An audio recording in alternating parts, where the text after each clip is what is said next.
Today I'm gonna show you the cheapest and the easiest mod on the BMW F30. And here is the red start button.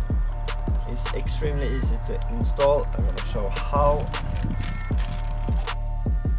So when you buy a red button like this, you got this sticky thing, and you just stick this to the button and press, and you just remove it like this.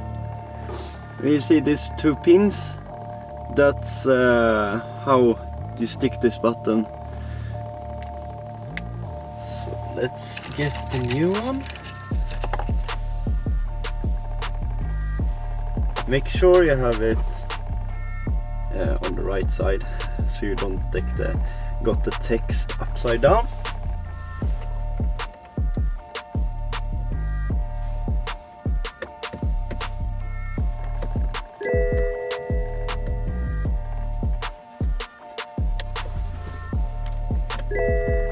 And just like this, you have at least 100 horsepower with this red button, and make sure it works.